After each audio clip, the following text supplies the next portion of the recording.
So you've got a large item to carry and it doesn't fit in your Bronco. Well, if you've got a 2-door, you could fold down the rear seats and maybe give yourself enough room. And a 4-door, definitely fold down your rear seats and gives you quite a bit of room, especially with the rear cargo areas. But the problem becomes if you've got passengers, you just don't have enough room sometimes to carry those larger items. For us, we've got a 12-person tent that we carry, but it fits in our minivan pretty well. But in the Bronco, especially with the kids, where do you put it? On the roof. So today we're going to talk about a product to put on our roof to help us with those larger cargo items. So let's get started.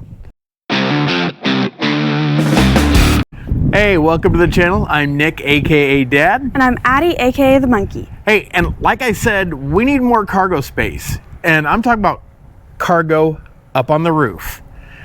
Now, before we get into that though, if you're not a subscriber, you better smash that subscribe button, because Monk and I, we are constantly finding tips, tricks, and products that we use on our Bronco that you can use on yours. And I'm talking today about budget-friendly roof racks. Now, usually those two words don't go together, budget-friendly and a roof rack, especially for the Broncos. You've got tons of options out there that are well over $1,000, sometimes $2,000, sometimes almost $3,000, depending on who you're going with. But we turn to Hook Road, which we've used some of their products, and they really have a great price point on a lot of their products. Now you're probably thinking, boy, it's probably not going to be that sturdy, it's not going to hold that much weight. It's actually the opposite. The Hook Road full-length Bronco roof rack holds up to 800 pounds if evenly distributed. And right now, we don't really do that much camping, but we've got a 12-person tent that we have used. And it fits really well in the minivan, but when you start putting passengers like the kids and Addie into the Bronco, well, you run out of room. And you definitely can't put a 12-person tent in even a 4-door Bronco if you've got passengers. So we're going up on the roof to be able to hold some more cargo, like our 12-person tent, or if you've got some big cargo boxes, that's a great place to put them and still be able to hold passengers inside. So we're gonna get to the unboxing and then get to the install. So let's get started. First off with the unboxing, the box is really pretty sturdy. It's basically a double layer, so you don't have to worry about too much with damage, which we didn't have any damage to ours. Other great thing is lots of foam packing in the top of it, and then they've got tons of packing inside here too, as far as they've got some foam in here to keep it from the sides.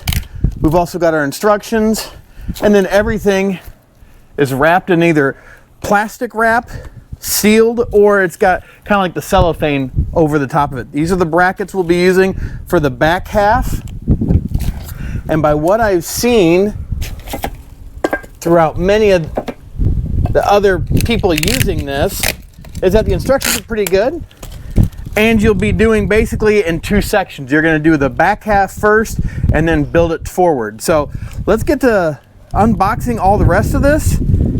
Now this is the back panel that'll be facing, you know, people coming up from behind you, and it's got their Hook Road written right into it. And just looking at the powder coat on this, it's actually really uniformed. I don't really see any, you know, missed spots on it. Yeah, really nicely done. And everything really looks pretty good on it. But yeah, really uniformed, no sharp edges that I see. So I'm looking forward to getting most of this other stuff out here and seeing what we look like. Well, Monk and I got everything unboxed and kind of laid out here. Not sure about this brace here, because that is what they call their short brace, so I'm not quite sure where that goes yet, but we just kind of laid everything out.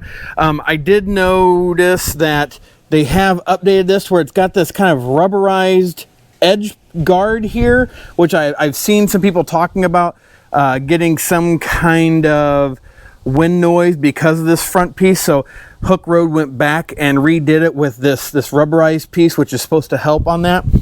But the other cool stuff is that Monk and I were looking at is here's what goes on the front of the Bronco, which will go up by the windshield. windshield, they've already got like a foam adhesive already on here. So you've got the foam padding here. It's already adhered to this bracket, as well as the brackets back here that will be going on the back part of your 4 doors. I do believe they have this also for a 2-door as well, so obviously a little bit shorter. And then they have like a half rack. We'll put links down below to Amazon, which is where I got this from, but it comes from Hook Road, and that's where we got that $50 off. So every once in a while you can find it where it gets to be around $459 or $449. Like I said, I got $50 off. I think this rack regularly runs around $499. So I think it's going to be a really good investment because it goes up there with the trail rack system. I didn't want to bring up another company, but theirs is toted at 800 pounds evenly distributed, and theirs are, you know, well over $1,000, depending on if you want like the side pieces that go over your windows for, you know, molly and all that, or whatever you may be using. So I'm excited to get this on. Everything I've seen so far looks really good. Currently, Monk is over here in the garage, and she is going through the hardware, making sure that we have everything we need, and, you know, going and dividing it all up because it's just in one giant bag. So the tools we're going to be using on this is we've got a 4 and a 5 millimeter Allen socket. We've got a ratchet, obviously, to do that, and I've got an extension out just in case. Also, with the nuts on the back, I end up pulling out a 13 and a 10 millimeter wrench just to see if it'll help us get it done a little bit quicker. And then lastly, it doesn't say some of these things in the instructions, but I did get some Loctite out just to see if that's something we should be using, especially on some of these nuts. Just don't want them coming loose. Now in the instructions, the first thing it tells you to do is to remove these front caps from the windshield. And to get these off, you just don't pop them off. They actually have a little retainer back here. You can kind of see it down in there. We'll just get a little tool in here, and that will release it. Kind of hard to do with one hand, but there we go. Once you get that, now we're to where we can do the mounting plate there. May have to take this little plastic piece off, but we'll see when we get through the instructions. All right, so per the instructions, you actually start building the back half like I was talking about first. So we're basically gonna get this whole system right in here all put together, and it's basically about the same bolt, just different lengths, and it looks like the shorter of the bolts is actually holding in the rear kind of end plate of this. So just be mindful of that, because you'll use 4 of these flanged serrated nuts for those, and then you'll have 16 washers and 12 of the longer bolts and 4 of the shorter bolts. So just keep that in mind when you're putting all this together. So currently the instructions tell you that we got the back flange on. We're putting them onto the side rails here, and we're basically going to be putting 3 crossbars on, and we're using an M or a 5 millimeter Allen socket for this part here. So it goes bolt, and then you're gonna have a washer that goes straight through your side plate right into the cross member. There's no other nuts you're gonna need. It just goes straight in. So Monk's starting on this. I'm gonna get the other side going so we get this thing going even quicker. Well, while Monk cinches down the rest, because we've already got this back half all put together, now we start on the mounting pieces, which you'll have the bigger one go on the outside of where those are at, and this one will go on the inside, and the soft pad down, obviously, to protect your hardtop. But you're basically just going to sandwich them in between the side panel here. So we'll get those put on, and then when we come back, Monk and I will be putting it on top of the Bronco. All right, Monk is finishing up the brackets on her side, but we wanted to tell you a note. In the instructions, it tells you, and I was looking at them, but wasn't paying much attention, each one of these brackets and inside brackets has a corresponding partner, and in the instruction, it tells you which one is passenger middle, passenger rear, driver middle, driver rear, and they have little notches in the bottom. So pay attention to that, because if you try to put them on in the wrong orientation, the rack will not fit and you're going to think it's bent or something like that. Pay attention to those notches on those brackets. All right, so we're going to divide and conquer here. Addie is going to put on the front wind deflector, which goes on that short bar we were talking about that had the T-slots in it. It uses the smallest bolt we have, and then also uses the smallest washer, and it slides into the channels with these little T-nuts that you're going to screw the bolt through the front wind deflector into that channel, into those little T-slots. So you're going to have to kind of move those around a little bit to get it figured out. And while she does that, I'll get on with the front half, putting the cross members on to the side rails here. All right, so I've got my front half done. Monk has the front kind of wind deflector all bolted to that little piece on the back. Now, was a little challenging because when you put this on top, it's hard to get to those T-nuts that are on the back. So got to be just patient with those. That was pretty simple. Now Monk is over here at the Bronco, and you do need to remove a couple nuts that are there inside. And it's probably like a 10 millimeters what it looks like, but we'll make sure here, show you what's the next steps of putting this bracket on. So yeah, we were right, it is a 10 millimeter, so you will need a 10 millimeter socket to get those nuts off of where they're gonna have that mounting bracket go on here. So 10 millimeter socket to get those off to be able to put their bracket on. Good job, Monk. Well, Monk is wrapping up. We've got the front air deflector on. It's all bolted on up there. We just got done doing these brackets, which kind of tie both the front and back half together. It's good to put in the outside bolts before you put these top ones on. These are oval, so it gives you a little bit more leeway, and these are more of just straight line.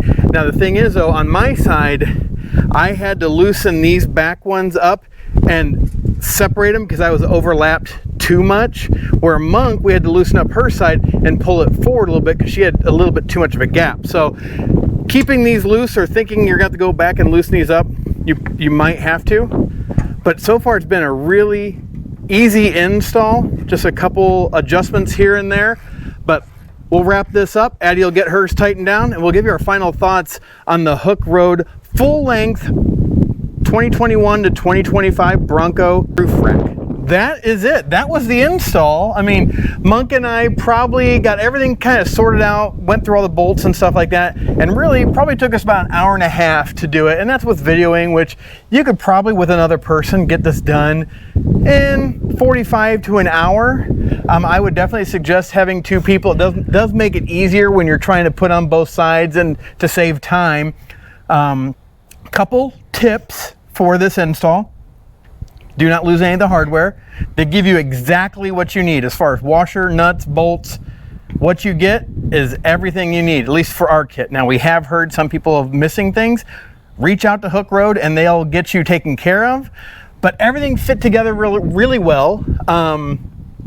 As far as adjusting things, you might have to go back and loosen some bolts like we did for when we were putting the two pieces together. You had to loosen up the back a little bit to get some adjustment out of there. I loosened up the front bracket bolts to get some adjustment on my side when we were putting on the wind deflector. So there's just some things you do need to know. That 10 millimeter socket for the front brow, you will need a socket for that, the 10 millimeter socket, to get those nuts taken off to be able to put the brackets on.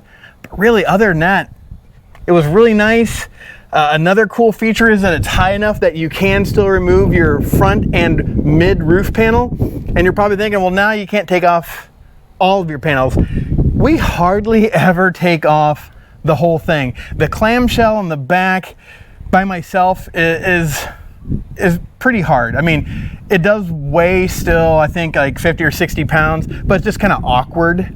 I have done it by myself, but we'll rarely take it off. But taking off the mid panels, we'll probably do that more than anything else. So it's gonna work out well for us. It's an inexpensive budget rack for your 6th gen Bronco. It was $499. Sometimes you can find it on sale like we did for 50 bucks off and get it for $449. And it holds up to 800 pounds. There's lots of other racks that are more expensive that hold half the weight, maybe even less than that. There are racks 3 times as expensive, 4 times as expensive as this, and hold about the same weight. So We're getting ready to take a drive in it here in a little bit, about a 45 to an hour long drive. We'll report back to everybody, let them know what kind of wind noise we hear, if any, from that front wind deflector, because we have heard that has been an issue for some people, but this is the upgraded version with that kind of rubber trim piece. So we'll see how it goes. But what were your thoughts on it, Monk, as far as installation, the look, what you think of it? I thought it was pretty easy to install since we had both of us putting it in, and I think it looks really nice when it's all put together. She's right. It says you can do it by yourself. Get a second person to help you out, because it goes that much quicker and that much easier just to have one person on either side, and you don't have to worry about damaging your Bronco. Yes. Whether you're dropping the front half onto the top or the back half, it just helps you that much more. So hopefully you found this informative. We'll put links down below to this roof rack from Hook Road. It's an Amazon affiliate link, so if you buy it, it helps our channel out, and we can do more cool installs down the road. So we'll put that link down below, and we've also got links down below for Turn Off Road. That is our link to their site, and your whole cart would be 10% off using that link down below. It does not work on their hardtops though, so sorry about that, but everything else is fair game. Also, we've got a link down below, or a code for ExoShield. We run ExoShield on our Bronco and have been for almost a year. We've had rocks hit it. It works great. We haven't had any chips, any cracks, nothing so far. So we've got our code down below for that. But as always, if you're not a subscriber, don't forget to smash the subscribe button, because Monk and I, like I've always said, are constantly finding tips, tricks, and products that we use on our Bronco that you can use on yours. As always, thanks for watching. Have a blessed day. Bye.